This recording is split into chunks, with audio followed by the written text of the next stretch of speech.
Hello everybody, welcome to the Whiskey Dictionary. I'm Bill, and today we're going to be talking about the Caribbean Reserve from Glenlivet. Now, it's been a little while since I've talked about Glenlivet on this channel, so we'll talk a little bit about the history. But in the past, I've talked about the Glenlivet 12, which is one that I've recommended to people forever. I do love rum, and I love the Caribbean. I've been down there several times in my life, and in fact, I took this video here, which you can check out. I'll actually leave it small because it was taken on a 3 megapixel camera, so chances are it doesn't look very good if I blow it up. But these are Caribbean gray reef sharks, and it was a really, really fun time. I was down about 70 feet or so. This is, I want to say I was like 26, so it was probably like 15 years ago. Anyway, so we're going to talk a little bit about the history of this brand, just real quick, just for a little refresher. But if you want to, you can check out one of the older videos I've done up there.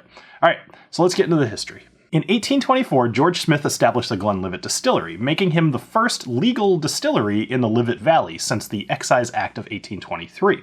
Now, this didn't settle well with his neighbors, who were all running illicit distilleries. They couldn't get that kind of license. So much so that they were causing him all kinds of problems, and he started carrying around 2 pistols. But the thing is, I could not for the life of me get this out of my head that the old Glenlivet logo had pistols on it. I'm not sure exactly what I was thinking of, but I was like scouring Google, I was trying to find old logos. I really wanted to show you all that there used to be guns on this thing. I'm an idiot. It was my old thumbnail from 2018 that I was thinking of.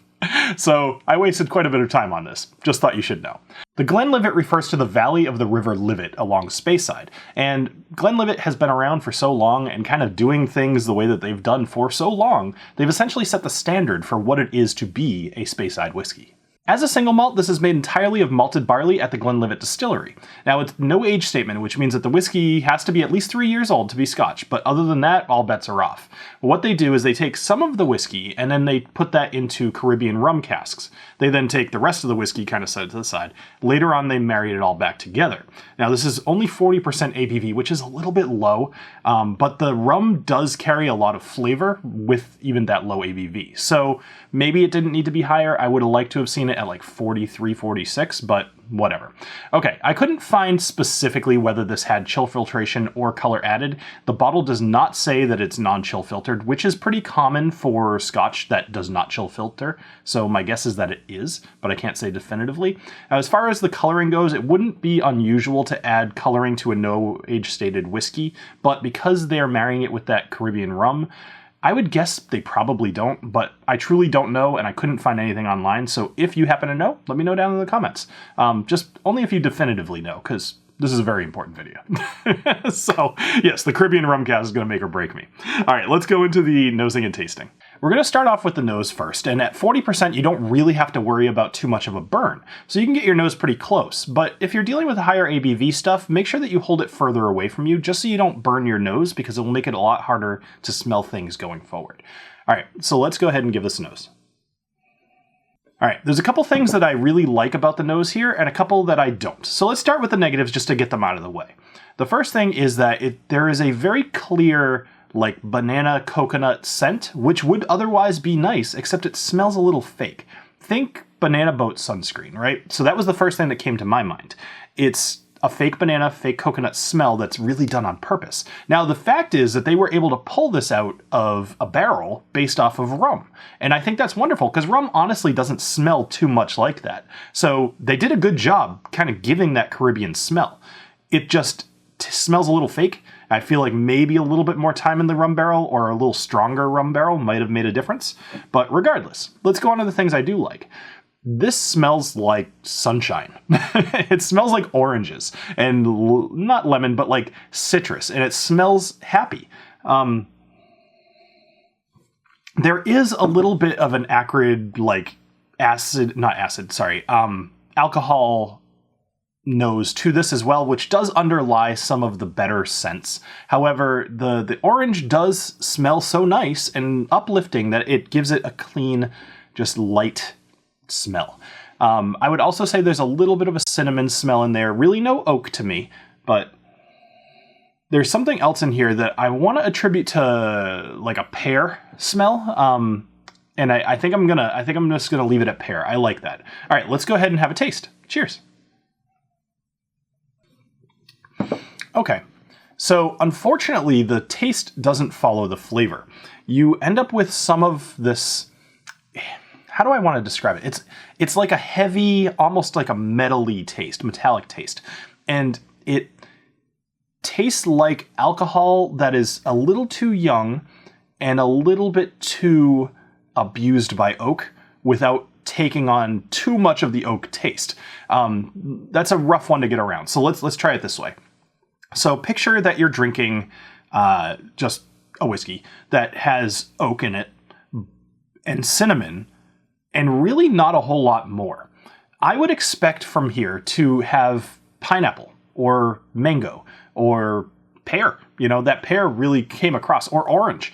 And although there's like the slightest, faintest hint of some of those flavors, they're not as prevalent as they really need to be in order to call this one kind of like a brilliant tropical rum finished thing.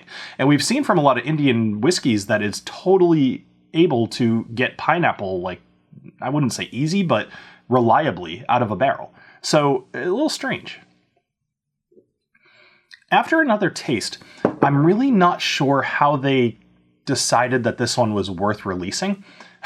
Which, boy, that sounds rough. Sorry. I actually really like Glenlivet as far as the distillery goes, but this particular whiskey, I'm not much of a fan of at all. But let's consider something. So this is $40, so it's at least priced low. However, something to consider as well. I used this bottle to do a whiskey tasting that I did for a group of my parents' friends. There was this large party. It was probably like 70 people, and they were able to do both a whiskey tasting and a wine. My parents know how to throw a really good party. So there was a whiskey tasting that they asked me to kind of run. So I thought it would be cool to do a whole bunch of finished whiskeys, and that's actually where I introduced a bunch of people to the Glenlivet 12. But I brought this one as a rum-influenced whiskey because it was fairly cheap, and most of the other ones would have been kind of expensive. Like even the Balvenie 14 is a lot more expensive than this. So I had a lot of people try this, a lot of people that are somewhat new to whiskey, and they didn't dislike it entirely, but I would wager to say very few people thought it was their favorite whiskey. So overall, this doesn't seem to have quite as much appeal as I was hoping it to. As far as overall, I have to give this a rating of ignore it. And I feel bad about that because I actually really love Glenlivet, and I think that they make some good stuff. However, their no age statements are a little bit iffy lately, so I don't know, maybe go for an age-stated whiskey. In the case of this, though, if you enjoy this whiskey, please let me know below. Not only that you like it, just like, don't feel bad. We just have different tastes. That's not a big deal. But obviously this sells enough for them to keep it on the shelves. If you enjoy this, what else do you like? What other whiskeys would you say are similar or like in your wheelhouse?